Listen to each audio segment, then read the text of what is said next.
Hi guys, it's Toby here, the Ecom Business Coach.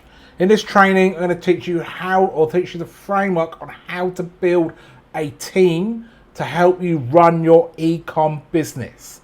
No one can do it on their own, and ultimately, as you grow, you're going to need to build a team and have people around you who you can trust and rely on to get the job done so that you can continue focusing on growing and developing your ecom business. Now, this is often a big step for ecom business owners to start employing other people, and it's a new skill set for a lot of people. So it's important you get this right. And what I'm going to do on this training is I'm going to go through the framework that I use when I'm working with my clients to help them build their ecom businesses.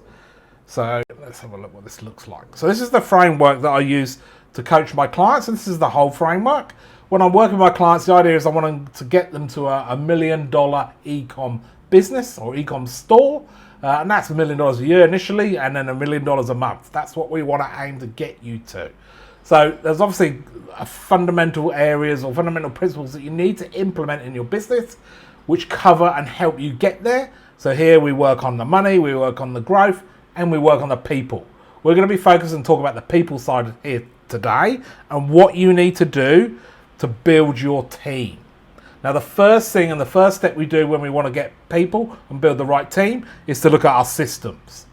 So here, this is the first one here, is work on our systems. So here, what we're actually doing is designing the business on paper first. And there's two steps to doing this.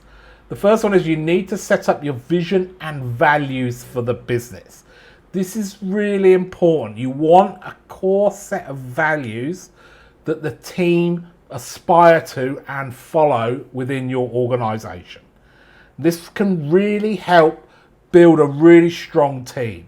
One example I've had with a client where they did that really well. They sat down and went, okay, and what happened is they built their business up.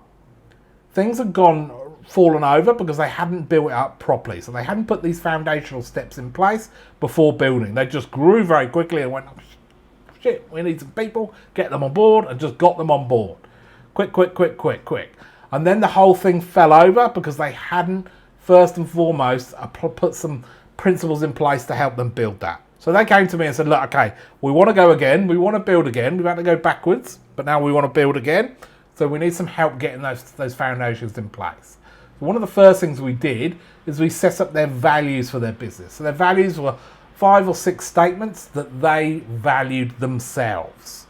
So for them, it was pride in their work was an example of one, and other core values that they really believed in and they wanted their team to believe in. And then they had a good vision of how they wanted to help their customers and make a difference. Most people, or certainly good employers, want to be part of something that's bigger and better than them. They want to turn up to work and feel like they're making a difference. Vision and values can help do that. So that's why you need to do that. And what they then do is they then recruited based on those values. So whenever they put a job ad up, anyone who applied got a copy of the values. Part of the interview process was to go through those values, and we were able to select people to join the team who had a real match with the values. And what that meant was they shared the same values. So in the end, they had a core team that had the same values, which massively helped them grow that team.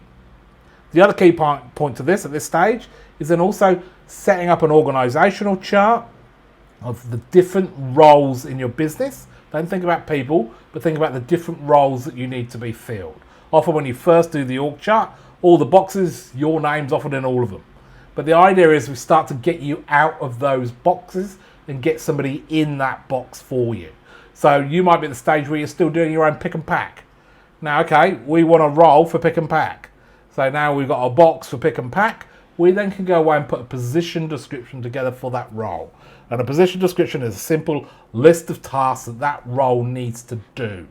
And then how do we know how they're performing? So how are we going to measure their performance and check their performance? That's what a position description does.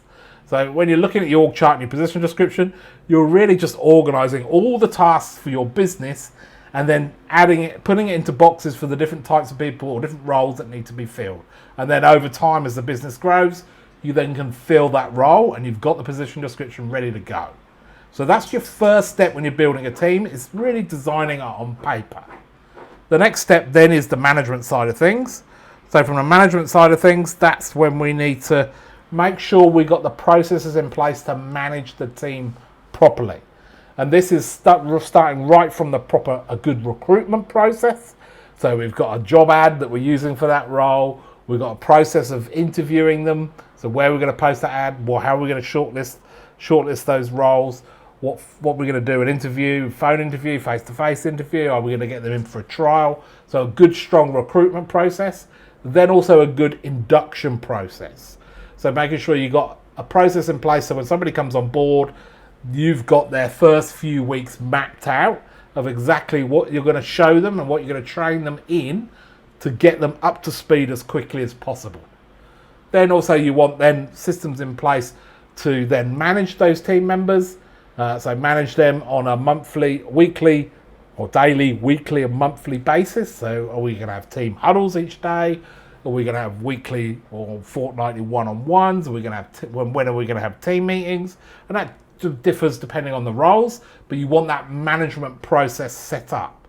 And then also you want a process to deal with any issues like disciplinary problems or performance issues. You need a process for setting that up as well. But if you've got that framework and that process set up, when you've got people there and you start building your team, you then can follow, you or your team can follow those processes, which will help you be more effective at managing and growing that team.